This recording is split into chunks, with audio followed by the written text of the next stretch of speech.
Good morning, good morning, good morning. God bless you. Thank you so much for tuning in once again. I really appreciate you taking the time out of your day to join me on these journeys as God begins to deal with me in the Word, and I share what it is that God is dealing with me with, and I share that with you. So as we begin to talk a little bit today, I pray that this is going to be blessing to your soul. Today, what I wanted to share with you this morning was just a thought as I was in my prayer time that God put into my heart.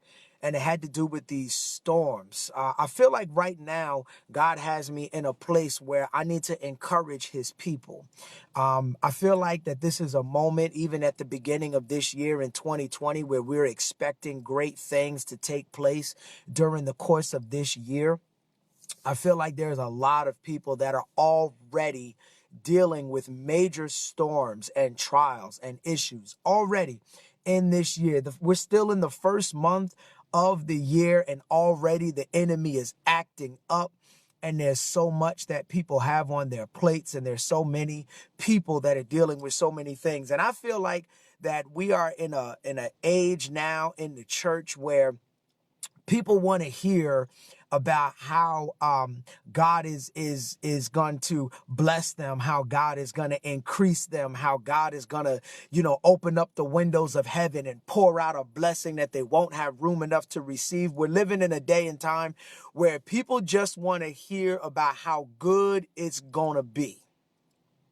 But that because that is what is attractive to people, because that is the word that everybody wants to hear, we find ourselves in a situation where folks do not have the endurance, the stamina, and the discipline to endure the struggles and the trials and the storms. And I want to come on here as God has inspired me, and I want to encourage you through your storm, right? Because I'm reminded of a time where Jesus was preaching and he was teaching, and at a certain time he said to his disciples, okay, listen, let's cast off and head over to the other side. When I began to think about that, I realized that Christ, who was fully aware of everything that was not only happening now, but was also aware of what was about to come, he left the shores at a specific time. He did this on purpose to intercept the storm. Knowing that the storm was coming, God could have told his disciples, let's leave later. The Lord could have said, let's not go now because there's a storm if we go now. But what he said was, let's go now. And he knew that by leaving at that time, they were going to encounter a storm. What am I saying to you? Your storm has not caught the Lord by surprise. I know sometimes when we look at our situations, we're like, man, if I would have done something differently, if I would have moved at a different time, or if I wouldn't have moved at all, I wouldn't be dealing with this. But can I tell you something? The Lord already knew that this storm was on the way. God knew the decisions that you were going to make, the choices that you were going to lay out. And in his great wisdom, he was fully aware that this storm was on the way. And so knowing that his disciples were going to encounter a storm, he said, guys, let's leave now. We're going to head out and go over and go to the other side, and we're going to leave now. And he did that with the knowledge in advance that there was going to be a storm. The next thing he did, knowing that a storm was on the way, knowing that his disciples, his children were going to encounter this difficulty, he got in the boat and he went to sleep. The Lord went to sleep knowing trouble was on the way. The Lord went to sleep fully aware that there was a storm on the horizon, and he went to sleep.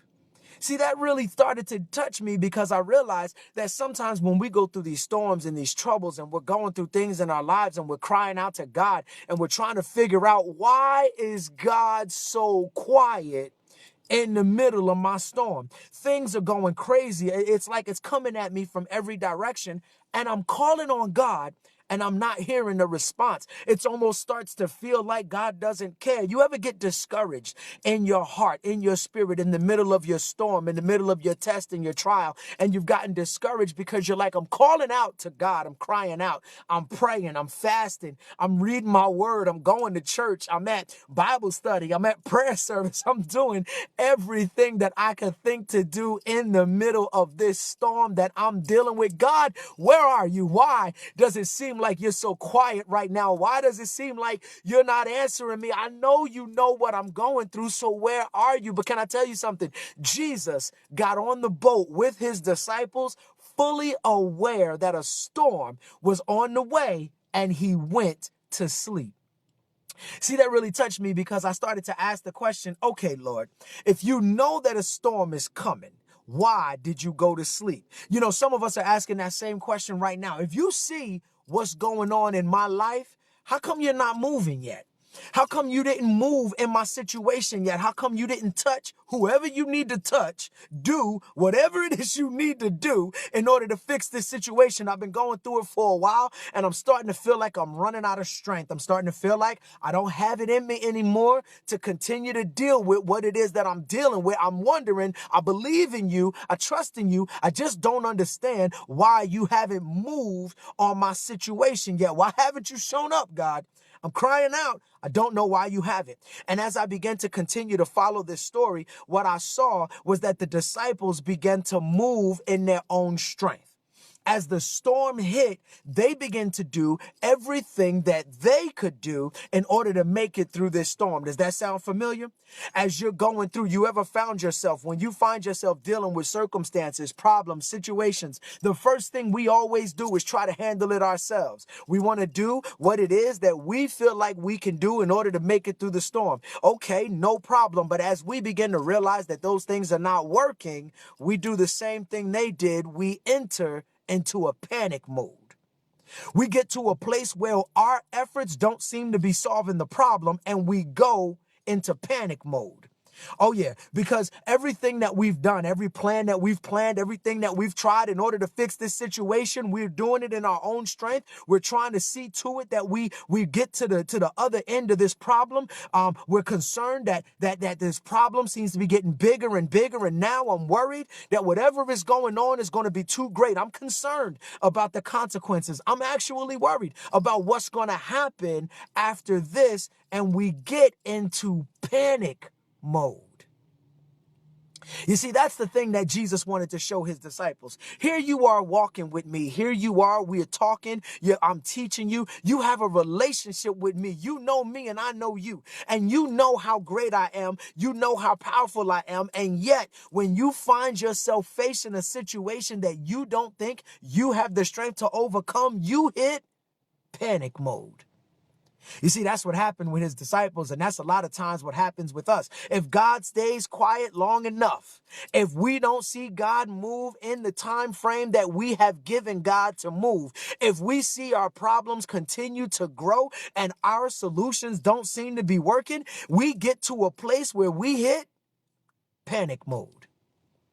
And panic mode is the place where faith begins to fall apart. Panic mode is the place where we begin to allow doubt to creep into our mind. I need you to understand that when you move into panic mode, that is God trying to show you where your faith has started to reach a certain limit. And God is saying, now you can grow.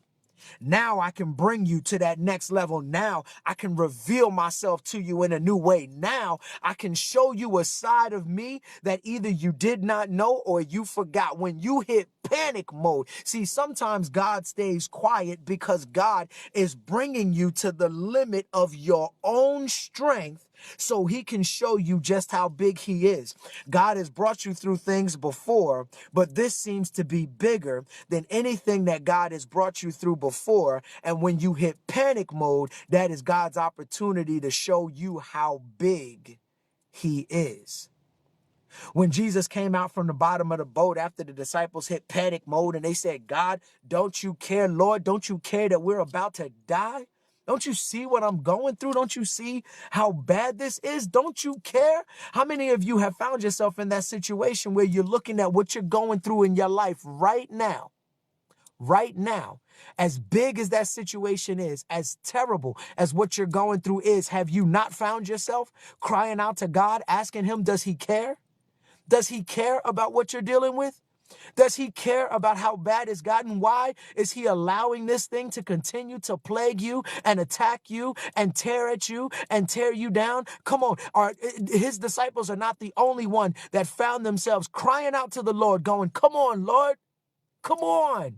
Don't you see what I'm going through, God? Don't you see how rough this is? Don't you see how hard this is? Don't you see that I'm at the end of my rope? I'm trying everything here, God. I'm trying everything, and nothing seems to be working. Where are you? You promised me you would come through. You promised me you wouldn't leave me. You wouldn't forsake me, but I don't see you. I don't hear you. I don't feel you. I don't know where you are. Come on, I need you. I need you, and I don't know why you're not answering me. I need you, and I don't know why you're not showing up. Come on, God. I know you see what I'm going through. His disciples are not the only one. You have a relationship with him, but you've gotten to a point in your life where enough stuff has happened. You've gone through enough things, and you started to cry out to God just like his disciples did in the boat. God, this storm is too much. The waves are too big. The wind is too strong. I've tried everything I know how to do, and I cannot get out of this situation. God, where are you? And God is saying, I've been quiet. I've been quiet for a reason. I know it hurts. I know it's tough. I know it's difficult, but I got quiet for a reason. Because see, I'm growing your faith to the next level. You see, you have enough faith to trust me for the little problems. You've got enough faith to trust me for the medium-sized problems. But I had to sit back for a little while and get quiet as I allowed a big problem to come your way. Because now I need you to have big problem faith. I need you to have the kind of faith where when the big storms come, you're still at peace. People are looking at you like you're crazy. What in the world? How are you so relaxed with everything that you're going through? I'm so relaxed right now because I got big problem faith. That's the reason why I'm relaxed. Come on, somebody. I'm relaxed right now because I got big problem faith. Because I know that I'm not alone in this boat. Because I know in this boat is my Savior. Because I know in this boat is the one that has the power to speak to the wind and calm the waves. And whenever he's ready, he's going to do it. I don't have to worry. I don't care how much water gets in this boat. I'm not going to drown. If he allows the boat to go down, I'm going to walk on the water because I got big problem faith. It doesn't matter what's happening in my life. There's no need for me to get worried. There's no need for me to fret. There's no need for me to get anxious. There's no need for me to get crazy. I get to sit back and relax because I know who's riding with me. I've got big problem faith. That's where God is trying to bring you. So God will get quiet for a little while. He'll sit back for a little while. He'll just calm down for a little while until you reach the end of your faith. God is trying to show you where your faith limit is so he can take you to the next level. Yeah, that's why this problem seems bigger than all the rest of them. See, those other problems, if it was one of those other problems, you wouldn't be as stressed out as you are right now. Come on, be honest with me, somebody. If this was like one of your other problems, you wouldn't be as worried as you are right now. You know God can get you through those little things. You know that already. God has shown himself in those little things, and you progress past little problem faith. And then you had a medium problem, and you used to worry about medium problems, but you don't worry about medium problems no more because God showed himself faithful in the medium problems. So you already progressed to medium problem faith. But God is ready to do some bigger things in your life. God is ready to put you in bigger platforms. God is ready to open up bigger doors. God is ready to create bigger opportunities for you. God is ready to do bigger things in your life. But in order for God to be the one doing bigger things in your life, you needed to have bigger problem faith. So God said, what I'm going to need to do is I'm going to need to lead you in a path that's going to put you on an encounter with a big problem. And then I'm going to need to sit back for a little while and be quiet. And I know it's going to be tough on you. Listen, I love you so much. It's actually tough on me to sit back for a little while and watch you struggle through these big problems. But there's a reason why I'm doing it. I'm doing it because I'm going to allow this problem to push you to the edge of your faith. And just that's when you get to the point where you truly, truly, truly can't take it anymore. I'm going to stand up from the bottom of that boat. I'm going to declare the winds to stop.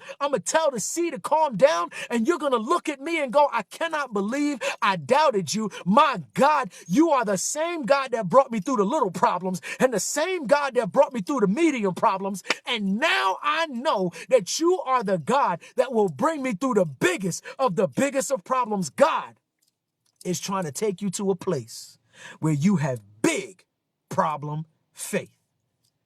So don't worry. Don't stress. Let God do what God is doing. Let him show himself big. I know the problem is big, but God is ready to take you to a place where you have big problem faith. Just hold on. It's not over. God bless you, man. I pray that that word was encouraging to you as God was ministering to me. He was ministering to you. And I pray that God is really touching you through this word. Listen, if that word did something for you, if that word touched you, if that word was a word of ministry for you, then I'm asking you to do something for me, please. I'm asking you to please press the share button. You are not the only person who needed to hear that word this morning. Somebody needs to hear that word this morning. So would you do me the biggest favor? Would you press the share button? And if you're watching this on YouTube, for those of you who may not know, these Facebook Live videos get uploaded directly to YouTube. If you're watching this on YouTube, would you please press the subscribe button? And then right after that, hit the bell for the notification. That way YouTube will tell you every time I upload a new video. I love you guys. I thank you so much for tuning in. God bless you, and I pray that you have an amazing day.